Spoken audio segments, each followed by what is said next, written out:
भरोसा नीला रंग पे आ रहा है, बाबा साहब के संविधान पे आ रहा है, तो क्यों ना थोड़ी देर के लिए ये भी ओढ़ लिया जाए। यदि हम मोदी जी से पूछेंगे ना कि बहुजन समाज पार्टी के या ऐसी इस प्रोग्राम में मोदी जी होते या फूल चढ़ा रहे होते तो वो ये कहते अरे मेरा बाप तो अम्बेडकर है, मैं तो अम्बेडकर का बाप अम्बेडकर का बेटा हूँ, तो वो तो हर किसी के लाल हो जाते हैं। तो आप उनकी बात मत करिए। वो है क्रिकेट पार्टी, वो है झूठा की पार्टी, वो है छलावों की पार्टी, वो छल कपट करने वाले लोगों की पार्टी है। वो जहाँ जाते हैं वो मुसलमानों की कंट्रियों में जाते हैं। अभी वो गए थे, कहाँ गए थे? इजराइल गए थे। तो क्या कहा था? हम अपनी फादरलैंड आए हैं। अरे वो फादरलैंड में अपनी मैया ढूंढ लो, यहाँ करके मदरलैंड क्या को ढूंढते हो? यहाँ पे क्यों आए हुए हो? यहाँ पर जहाँ तुम्हारा फादर है तो बाप की विरासत में जाइए ना। या किसकी विरासत है तुम्हारी? या किस हिसाब से रह रहे हैं आप? भाई जहाँ तुम्हारा बाप है वहीं जाइए ना। यहाँ क्या है आपका? उनके पास गाय है, गंगा है, धर्म है, मुस्लिम है, आपके पास तो मीडिया भी नहीं है, कैसे जीत पाओगे आप? कैसे में सुना? देखिए मीडिया तो चमचों का होता है और मान्यवर साहब ने एक चमचा युग लिखी थी, तो ये चमचा युग मीडिया वालों के लिए तो लिखा था। यदि चमचे पैदा करते हैं तो मान्यवर साहब चमचा युग नहीं लिखते। हमें चमचे नहीं चाहिए। आजकल का मीडिया तो मोदी के तलवे चाट रहा है, तो ये बहुजन समाज तलवे चाटने के लिए नहीं पैदा किया। मान्यवर साहब ने नहीं चाहिए क्या आपको? लड़ाई, हमें मीडिया चाहिए, ईमानदार मीडिया चाहिए, लेकिन हमें तलवे चाटने वाला मीडिया नहीं चाहिए। मान्यवर साहब ने स्वाभिमान की राजनीति सिखाई है, मान्यवर साहब ने स्वाभिमान के मिशन चलाया है। इसीलिए तलवे चाटने वाले लोग स्वाभिमानी लोगों के साथ कभी नहीं चल सकते। कांशीराम जी ने कहा था कि वोट हमारा राज तुम्हारा नहीं चलेगा, ना आपके पास वोट है ना राज है, तो ये जनता कब तक मरेगी आपकी वजह से? शोषण हो रहा है। एक मिनट रुक जाइए, मैं आपको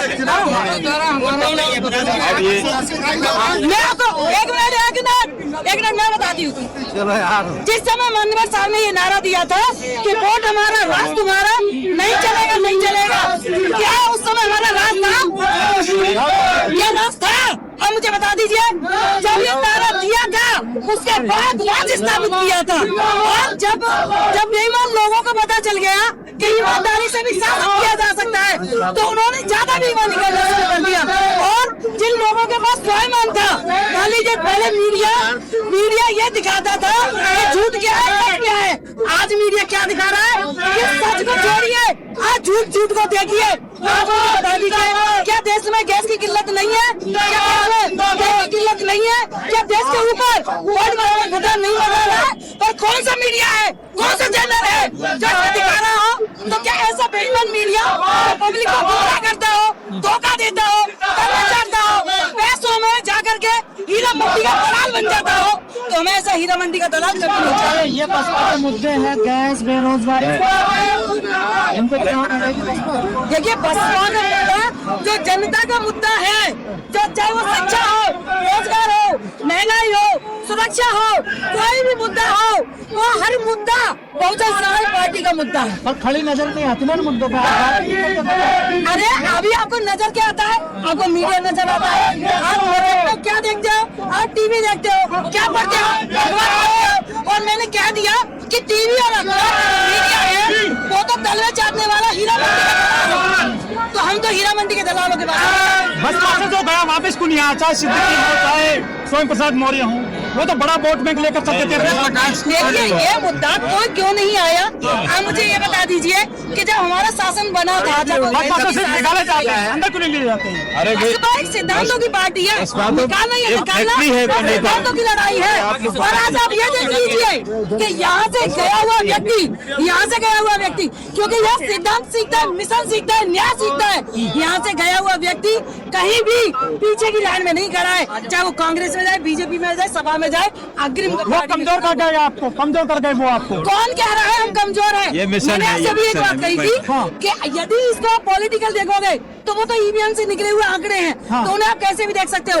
लेकिन यदि आप मिशन और मूवमेंट से देखोगे तो आज विपक्ष की मजबूरी हो गई है कांशीराम की तस्वीर और उनके पैरों को छूने की। तो ये मिशन है। लोकतंत्र में सीटें गिनी जाती है, बात कर रही है। अरे मिशन की, अच्छा ठीक है, मैं आपकी राजनीति में पार्टी की बात करती हूँ। अभी बिहार का चुनाव हुआ था और बिहार के चुनाव में आप सबको मालूम है कि वहाँ पर 10-10 हजार रुपए डाले गए थे, महिलाओं के खाते में डाले गए थे। और उसके बाद में क्या कहा, जब कल चुनाव है और आज 10-10 हजार रुपए सबके खाते में गए थे और उस इलेक्शन होने के 1 महीने बाद टेक्निकल मिस्टेक है, अब वो 10,000 रुपए वापस करिए। तो ये वोट नहीं है, ये नोट से खरीदा हुआ मीडिया है और वोट भी है। आप क्यों नहीं खरीदते हैं फिर ऐसे? अब हम अच्छा ये बताइए, एक चोर चोरी कर रहा है तो आप कह रहे तुम भी चोरी करो, एक मर्डर कर रहा है, हत्या कर रहा है तो आप भी कहिए हत्या और मर्डर करिए। अरे हम उसके साथ चोरी करने वाले नहीं है, हम तो चोरों की कमरों पर लात मारने वाले हैं।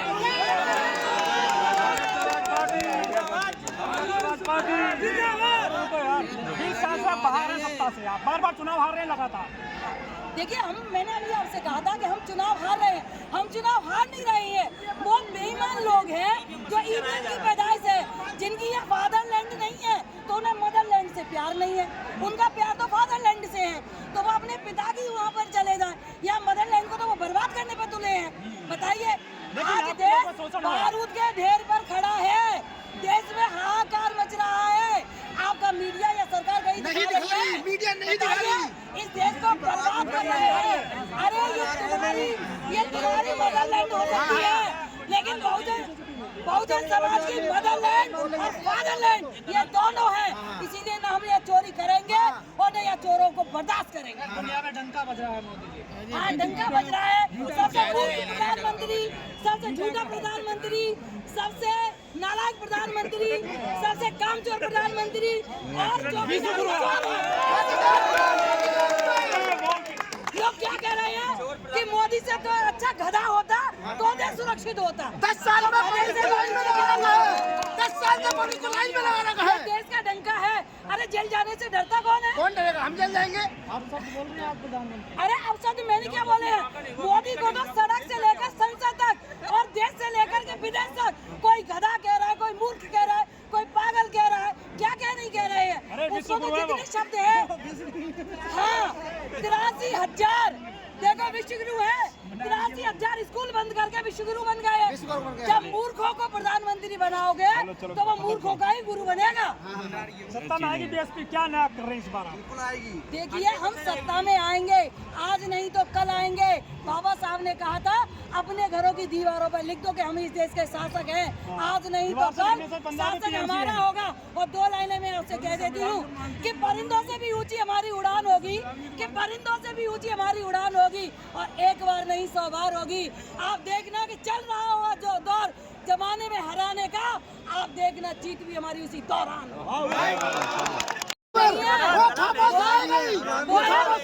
इंसान है, एक डरपोक इंसान है। जब ऑपरेशन सिंदूर तब ट्रम्प जी ने उनको पहले उन्होंने क्या कहा था, Trump my friend, I love Trump. अरे यदि तुम आई लव माय वाइफ कह लेते ना तो आज देश की ऐसी हालत नहीं होती। ट्रम्प के पास चले गए। ट्रम्प ने क्या किया आपका? ट्रम्प ने कह दिया कि मोदी पर दबाव डाला करके सीज फायर करा दिया। अभी वो कह रहे हैं कि हमने मोदी जी को इजाजत दे दी है कि आप जाओ रूस से तेल खरीद लो। क्यों भाई? अब हम उसकी कॉलोनी है क्या? क्या ये इस भारत उसमें प्रियम्बल में संप्रभु लिखा हुआ है? संप्रभु का मतलब, पर क्या करे, प्रधानमंत्री मूर्ख है। संप्रभु का पढ़ने के लिए पढ़ना होना चाहिए था, उसका समझ ही नहीं है। अब उनको हमें कोई देश, हम एक आजाद देश है और आजाद देश को ट्रम्प एक गुलाम देश की तरह यूज कर रहा है। क्यों? क्योंकि Modi ji I love Trump कह रहे हैं। बीजेपी कह रही है विपक्ष वाले भड़का रहे हैं जनता को। आपको नहीं दिखाई दे रही? कहीं न्यूज नहीं दिखाई दे रहा, न्यूज वाले को नहीं दिखाई दे रही। सर नहीं, मैं गलत नहीं बोल रहा सर, लाइन लग रही है सर। हाँ देखिए मोदी जी ने अभी आप ही ने बहुत सारी बातें कही कि मोदी जी तो विश्वगुरु बनाने वाले हैं, लेकिन 93,000 स्कूल बंद कर दिए। अब वो कह रहे कि देश में, अब उन्होंने क्या कहा था? अच्छा शुरुआत करते हैं। 15 लाख की बात कही थी कि हम काला धन लाएंगे और सबके खाते 15 लाख आएंगे। किस किस को 15 लाख मिल गए? किस किस को मिले? बताओ किस किस को मिले? उन्होंने कहा था 2 करोड़ रोजगार देंगे, क्या किसी को मिल गया? क्या बहुत अच्छे किसको मिला है रोजगार? बहुत अच्छे, बहुत अच्छे। महंगाई कम करेंगे, किसानों की आय दूनी करेंगे। कहाँ दिखाई दे रही है आपको भाई साहब? कहीं नजर आ रही है कोई चीज है? आप बाद में कह दिया हमारा तो जुमला था। फ्री नाज बांट रहे हैं वो, 5 किलो फ्री नाज बांट रहे हैं हर महीने। कटोरा देते हैं, हाथ में कटोरा है वो। फ्री नाज है, कटोरा भाई साहब, कटोरा। रोजगार दो, रोजगार। ये तो सभी भी कह रहे हैं हाँ। कि देश को भिखारी बना बना दिया, दिया। कंकाल कर दिया, कटोरा दे दिया हाथ में। चार अपने दोस्तों को पूरा देश बेच दिया कौड़ियों में। तो वोट हमारा कैसे मिल रहा गुलाम है? वोट कैसे मिल रहा है? ईवीएम मशीन चोर, ईवीएम से हटा दो, बार-बार आज वोट जीते। जाते हो। हाँ। ये चोरों की सरकार चोरों की सरकार है। वोट चोरी, नोट चोरी, हाँ। आपके राइट चोरी, संविधान चोरी। आप बताइए, महिलाओं को का तो चोरी, सम्मान दिया। हाँ। क्या सम्मान दिया? क्या सम्मान दिया? अच्छा, सम्मान मिल तो रहा है। अरे खेल मंत्री कौन है आपका? ब्रजमोहन ब्रजभूषण खेल मंत्री थे। हाँ, अभी तब क्या हुआ था? उनके एक FIR नहीं दर्ज हो गई। जो बेटी जब से युद्ध चालू हुआ था, थी, युद्ध चालू। सुरक्षित की बेटियां। और एफएससी फाइल में मोदी जी का नाम है, जहाँ पर 4 साल की बेटियों के मांस को खाने के लिए पिज्जा कहा जाता था बताओ। कि पिज्जा आ गया है। पिज्जा का मतलब कि जहाँ 4 साल की 2 साल की बेटी को काट करके हाँ, हाँ। खाना पक के आ जाता था। हाँ, हाँ। तो मोदी जी वो पिज्जा खाने वाले। पिज्जा खाना जाग रहे हैं वहाँ आइसक्रीम। अब पूरी दुनिया भर में मनाई जा रही है। आप भी आज आगरा से चलकर यहाँ आई हैं नोएडा में, क्या संकल्प लेंगे और क्या संदेश देना चाहेंगे तभी जितने भी बसपाई लोग हैं सभी कार्यक्रम? देखिए, सबसे पहले मैं आपके चैनल के माध्यम से सभी देशवासियों को माननीय काशीराम साहब की जन्म जयंती की ढेर सारी शुभकामनाएं देती हूँ। और दूसरी बात, जैसा कि माननीय साहब ने कहा था कि किसी ने पूछा था कि आपका मैनिफेस्टो क्या है, तो माननीय साहब ने कहा था कि जो संविधान है, बाबा साहब का बनाया हुआ संविधान है, वही हमारा मैनिफेस्टो है। तो आज जो माननीय साहब के संकल्प की बात है, तो यहाँ आकर के हमें एक ऊर्जा मिलती है जिससे कि हम सभी यहाँ लबालब हो जाते हैं ऊर्जा से, जो सकारात्मक ऊर्जा है। और संकल्प वही है कि वोट हमारा, राज तुम्हारा, नहीं चलेगा, नहीं चलेगा। तख्त बदल दो, ताज बदल दो, बेईमानों का राज बदल दो। और बाबा साहब का उन्होंने कहा था कि अपने घरों की दीवारों पे लिख दो कि हम इस देश के शासक हैं। तो हमें इस देश में समानता, स्वतंत्रता, न्याय का हमें शासन चाहिए। हमें या बहन जी का शासन चाहिए, क्योंकि चाहे उत्तर प्रदेश की बात हो, चाहे देश की बात हो, जब तक बहुजन समाज की विचारधारा इस देश में, बहुजन समाज की विचारधारा का व्यक्ति जब तक नेतृत्व नहीं करेगा, तब तक इस देश से न आतंकवाद जाएगा, न हिंदू और धर्म की लड़ाई जाएगी, और ना ही यहाँ पर बेरोजगारी की समस्या का समाधान होगा। जैसा कि आपने मोदी जब से आए हैं, तब से उन्होंने लोगों को सिर्फ लाइन में लगाना खड़ा किया है। पहले उन्होंने नोटबंदी की लाइन में लगा दिया था, फिर कोविड आ गया तो मुर्दों को भी लाइन में लगा दिया था, मरे हुए लोगों को भी नहीं छोड़ा था। और आज इतने साल बाद भी देख लीजिए, आज 12-13 साल हो गए, आज भी लोग गैस सिलेंडर के लिए लाइन में लगे हुए हैं।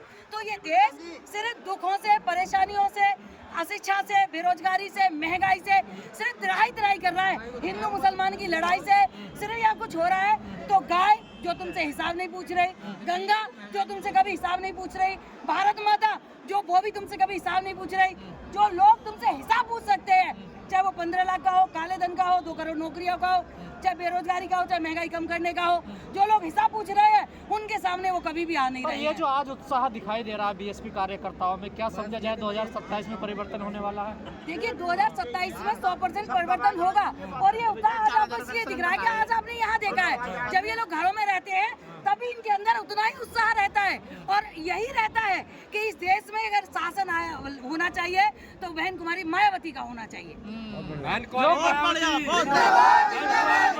समय से हम देख रहे हैं पार्टी का स्तर लगातार नीचे गिर रहा है, आखिर कौन है इसका जिम्मेदार, कहाँ कमी रह रही है पार्टी? EVM machine. देखिए, ईवीएम, आज मैंने ऐसे एक बात कही थी जो अभी पहले भी कही थी कि हम आंकड़ों की बात करते हैं और आंकड़े हमारे हाथ में नहीं है।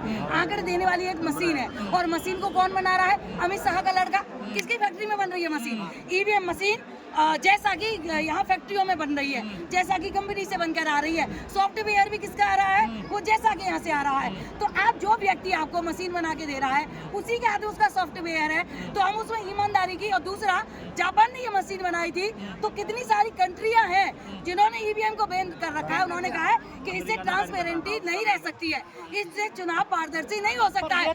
आज भारत के अलावा ऐसा कौन सा देश है जो ईवीएम से इलेक्शन करा रहा हो? सारे देशों ने करा करके प्रैक्टिकल करके बंद कर दिया कि इसमें बेईमानी होने की पूर्ण संभावनाएं है, और ऐसी हुई भी है। सुप्रीम कोर्ट में भी ये लोग बातें सिद्ध कर दी है कि ईवीएम से बेईमानी होती है। तो आज जो परिणाम आप देख रहे हो या जिससे आप बात कर रहे हो, वो ईवीएम के परिणाम है, वो जनता के परिणाम नहीं है। यदि मोदी जी को इतना भरोसा हो तो एक बार बैलेट पेपर से चुनाव करा के देख लो। मैं यहाँ आपके चैनल के माध्यम से और इस ऐतिहासिक भूमि पर खड़े होकर के दावा देती हूँ कि मोदी सहित उसके सारे विधायक और सांसदों की जमानत जब्त हो जाएगी। पर ये तर्क आपका यहाँ फेल हो जाता है ना यूपी में, जब 2024 का चुनाव होता है। देखिए 42 सीट विपक्ष जीत जाता है। देखिए आप उनको कितनी चाहिए, शासन किसका है? एक मिनट रुक जाओ। सरकार किसकी बनी? सरकार किसकी बनी? बीजेपी की। जब जिस चीज की उनके पास एक्सेस है वो दे दिया आपको, उनकी उनको जरूरत ही नहीं है। भाई मुझे भूख तो 4 रोटी की है और मेरे पास 8 रोटी है, तो 4 रोटी कोई और ले जाए तो मुझे फर्क क्या पड़ता है? अरे तो भूखे मेरा तो काम वही हो जाएगा ना। बनी उनकी देखिए, आप ये देखिएगा उनके वोट परसेंट तो बढ़ा लिया ना, सरकार तो उन्हीं की बनी है ना।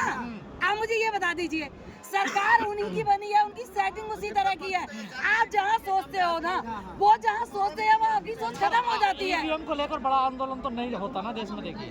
देखिए आंदोलन आप होंगे। लोगों ने भी कुछ दिनों काला दिवस मनाया, शायद 11 तारीख को मनाते थे आप लोग, जी। आप भी भूल गए उसको। फिर देखिए हम किसी भी चीज को भूलते नहीं है। ये बहुजन समाज हर चीज को, चाहे अपमान हो या सम्मान हो, हर चीज को ब्याज सहित लौटाता है। बस वक्त आज हमारा नहीं है, जिस दिन लौटाएंगे ना ब्याज सहित लौटाएंगे। बहुत बढ़िया, बहुत बढ़िया, बहुत बढ़िया, बहुत बढ़िया।